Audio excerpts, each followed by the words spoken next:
Assalamualaikum warahmatullahi wabarakatuh. Let me introduce myself. My name is Azalia Zalfa Miranda from B class, and on this precious opportunity, I would like to present a journal review, which is a task of evaluasi pembelajaran bahasa Inggris. Before starting, I will explain the information about this journal. The title of this journal is What Does Language Assessment Literacy Mean to Teachers?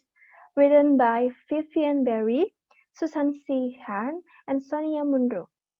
Published in February 9, 2019 by Oxford University Press. For the first, I would like to discuss about the research purpose or aims of the study, which is what research question that researchers want to know. Aims of the study. This research reports on a project with aim to put teachers at the center of debate by exploring their attitudes to assessment and their assessment practice. This research describes a project which sought to bring the voice of the teachers into the debate concerning what teachers actually know and what they should know about assessment. For more details, there are several methods based on research objectives, which are the first is to gain a greater understanding of teachers' knowledge of assessment through actual observation of classroom assessment practice and through focus group discussion. And the second is to use the knowledge gained from the observation and discussion to develop training materials which meet teachers' actual state needs. The major focus of the remainder of this article will be on the first aim, with the second aim addressed only briefly. The next is about research question.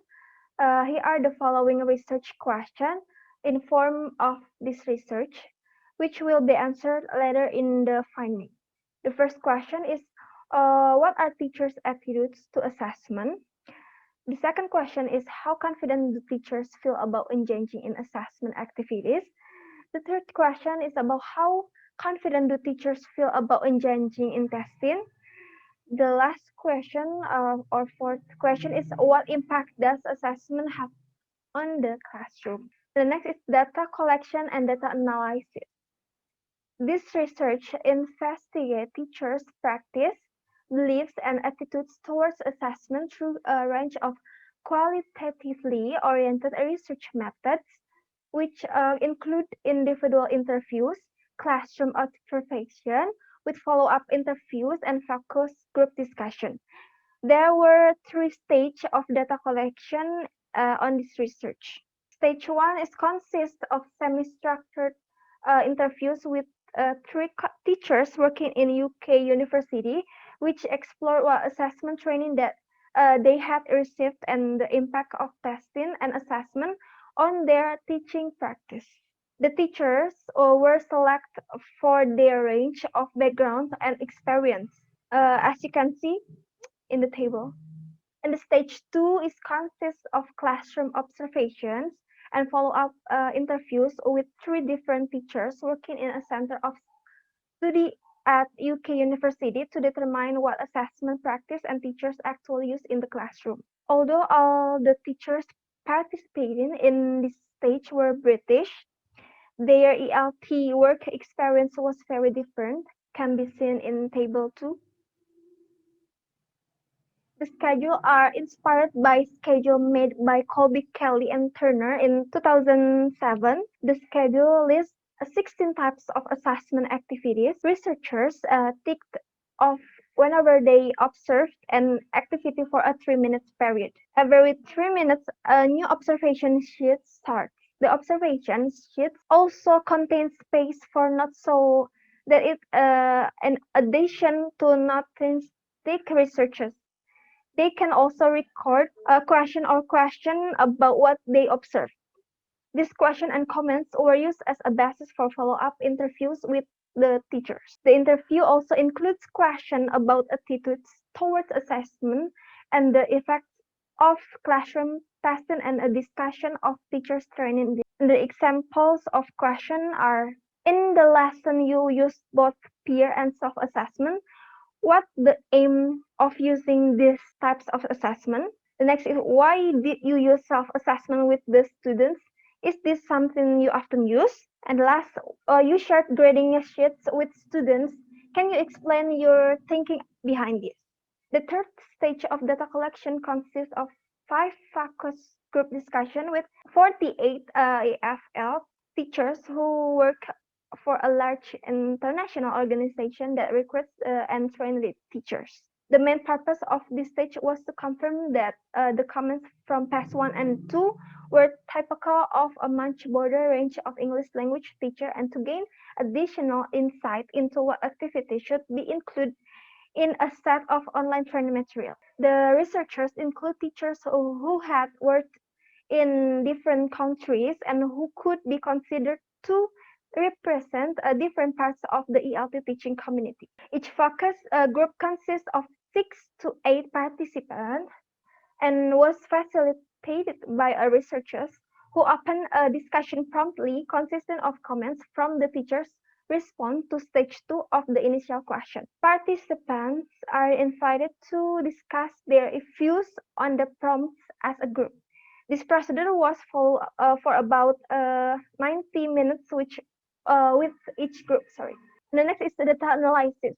In addition to the observation sheets, the final data from the 3 stage of data collection consists of 16 hours of oral discussion.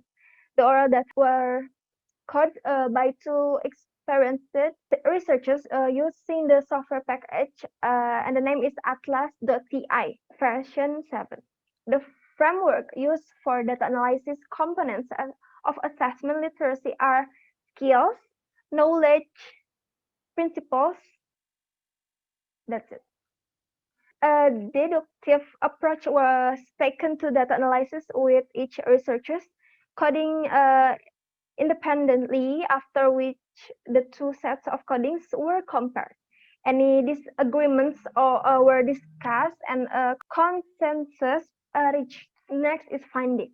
In terms of the first research question, which the question is, what are teachers' attitudes to assessment?